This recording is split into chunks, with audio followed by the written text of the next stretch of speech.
Cryptovest.com. This is Next Block Blockchain Conference in Kiev, and we have the great pleasure to be talking to Nimrod from Sirin Labs. So just as an easy way to do it, we thought we'd get a cheap Chinese phone, put the questions on while we talk about the quality project.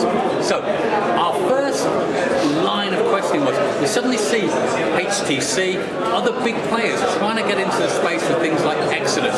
What does this mean for you guys? Was this a threat that you thought would come? I think I can only see the positive things coming out of it, because basically when we came out with the project, a lot of people said you're developing a niche product. So basically having the big companies enter this market actually support our claim that this is no longer a niche. This is a real evolution in time that's happening in regard to technology into the financial markets and everything. So I think it's a great opportunity. This would also be where the men is going to be separated from the boys, meaning that the best product proposition would probably be the dominant one. And I talk about the need to be very humble, but I'm very confident that we're going to have, if not the best mobile phone out there that is supporting blockchain technologies, that incorporates the cold storage, the embedded cold storage crypto wallet, then I truly believe that people would understand what is the value of Sirin Labs compared to the other phones that are now being announced. It's also a matter, I think, of focus. Sirin Labs' entire team is 24/7, actually, beside Shabbat, which is the Jewish resting day. We're 100% focused on creating the best and the most secure mobile phone out there.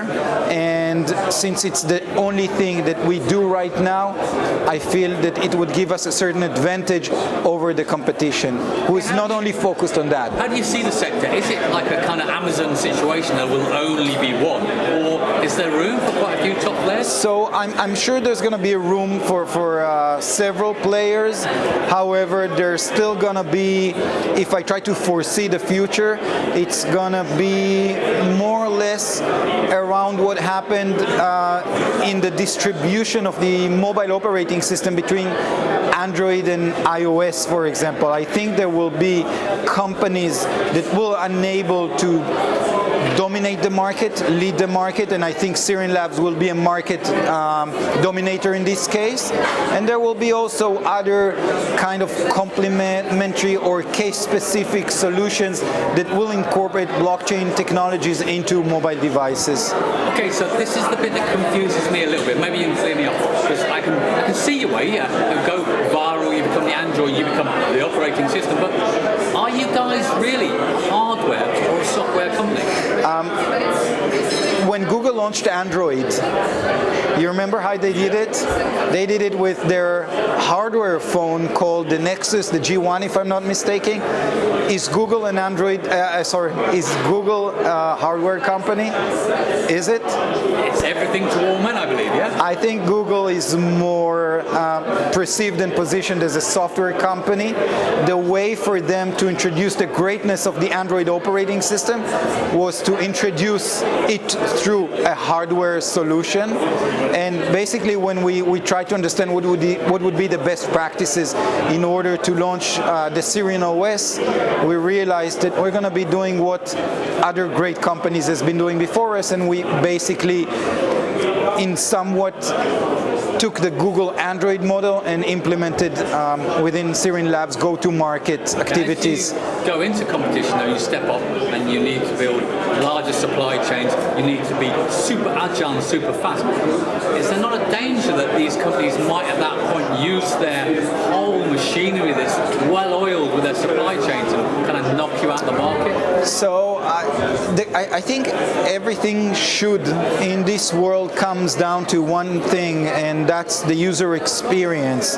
When big companies are going to be introducing their blockchain solutions as part of a very big product proposition and product offerings, their focus would not be on delivering this outstanding user experience. While Sirin Labs, the entire team, the entire focus of the company, the dedication is based on resolving these two specific problems: the security of your electronic devices on one hand, and on the other hand is to deliver an outstanding, super simple to use user experience. I don't think that that companies that are doing multi-solutions will be able to compete with what we're going to be coming out with to the market with. Okay, now you're going to take on some of the biggest marketeers in the world. I know it's your specialism, but you're going to have to cross over from the cult status, the ICO, and get into the mainstream. What's your game plan? How are you thinking of tackling that? So, first of all, brand establishment and building the right marketing channels, delivering the right story requires a lot of hands-on management on one hand, but on the other hand, it requires a lot of creativity and not only just pushing ads out. We plan to bring, and apologies for the cliches, we want to bring love to the world with the product that we're developing. And one way of doing it is to find the right, I would say, brand ambassador. So from the get-go, when we introduced the project, we used a great narrator by the name of Jason Silva from National Geographic, who did our infomercial. Oh, I saw them. They were quite good. I like and we became very good friends, and he became a very big evangelist of the project.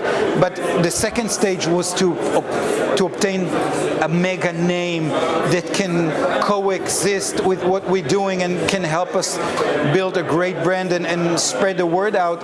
And for this purpose, we took the one and only Mr. Leo Messi, if not the best football player in the world. How hard was that to learn? So it wasn't easy. Obviously, it's a delicate balance of meeting the terms of the Leo Messi Management Corporation in regards to closing the deal on one hand, but also on building the right story that Messi himself as a person, as a human being, can really relate into and get connected with, from a business perspective, from a customer perspective, and it was a perfect match where all stars were aligned in a straight line, and now we're very honored to have him as our brand ambassador. It's only the beginning of the relationship, because last February I've been very privileged on shooting the video commercial with Leo Messi. I can't disclose the creative.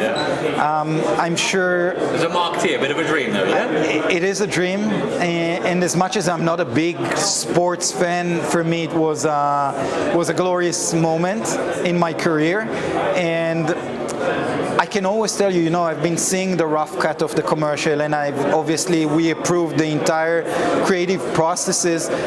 I'm sure that when the commercial is going to be aired, and soon enough we're going to be releasing behind the scenes, a lot of people are going to feel their heart warms. Attention grabber, I've got to give it you. I can tease you a little bit. It's Messi was not he's not Ronaldo. He's a small, physically small.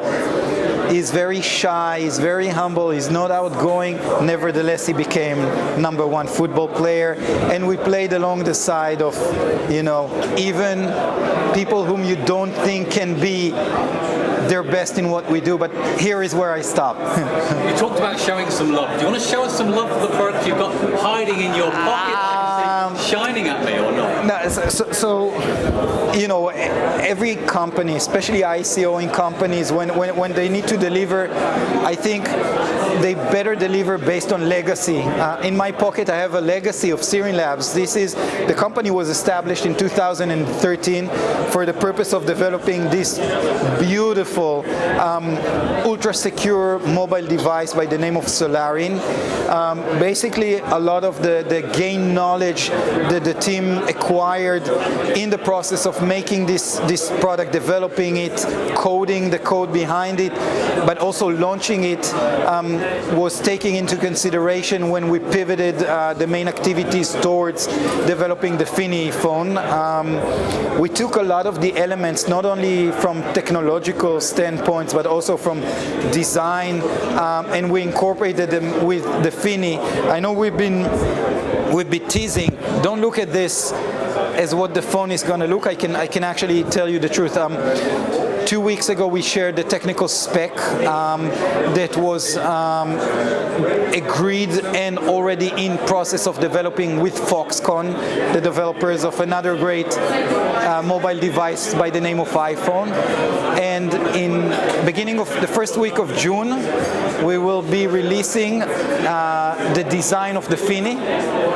And I'm very confident that not this nor this would even come close to the response, the positive response that we're going to get when we're going to be showcasing how Fini is going to eventually look like.